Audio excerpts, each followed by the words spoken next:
Welcome to Beat and Blend சமையல். இன்னைக்கு egg pepper fry செய்யலாம். எக் பெப்பர் ஃப்ரை செய்கிறதுக்கு 7 முட்டை வேக வச்சு எடுத்துக்கலாம். ஒரு துண்டு இஞ்சி, 7 பல் பூண்டு, 7 சின்ன வெங்காயம் க்ரஷ் பண்ணி எடுத்துப்போம். முட்டை வேக வச்சாச்சு. ஒரு பேன்ல 1 டேபிள் ஸ்பூன் எண்ணெய் சூடு பண்ணலாம். எண்ணெய் சூடாயிருச்சு. 1 டீஸ்பூன் கடுகு சேர்த்துக்கலாம்.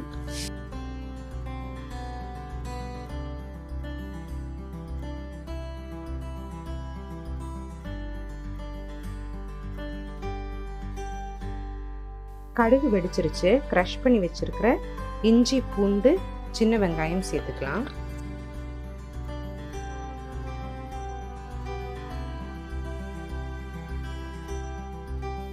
ஒரு தண்டு கறிவேப்பிலை சேர்த்துக்கலாம்.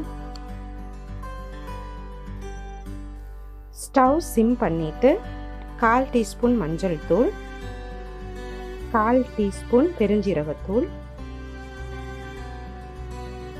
1/4 டீஸ்பூன் ஜீரகத்தூள், 1 டீஸ்பூன் காஷ்மீரி மிளகாய் தூள்,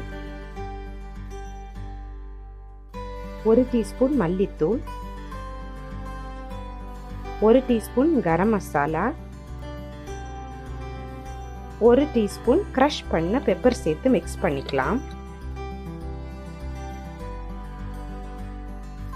வேக வச்ச முட்டையை ஸ்லிட் பண்ணி சேர்த்துப்போம். வேக வச்ச முட்டையை ஸ்லிட் பண்ணி சேர்த்துப்போம்.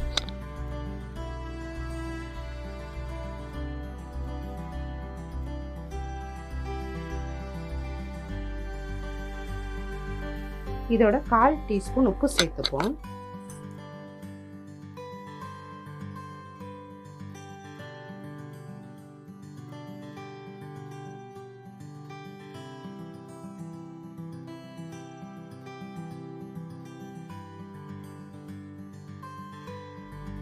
ரெண்டு டேபிள் ஸ்பூன் தண்ணி சேர்த்துக்கலாம்.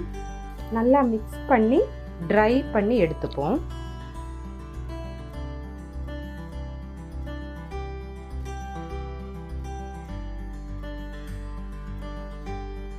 உப்பு கொஞ்சம் கம்மியா இருக்கு. இன்னொரு 1/4 டீஸ்பூன் உப்பு சேர்த்துக்கலாம்.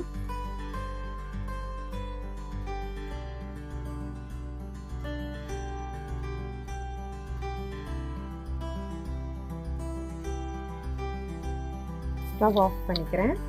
எக் பெப்பர் ஃப்ரை ரெடி ஆயிருச்சு. சர்விங் பிளேட்டுக்கு ட்ரான்ஸ்ஃபர் பண்ணிக்கலாம்.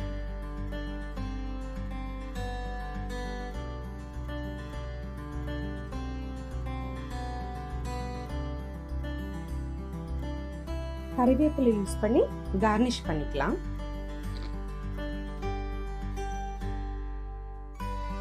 Egg pepper fry ready.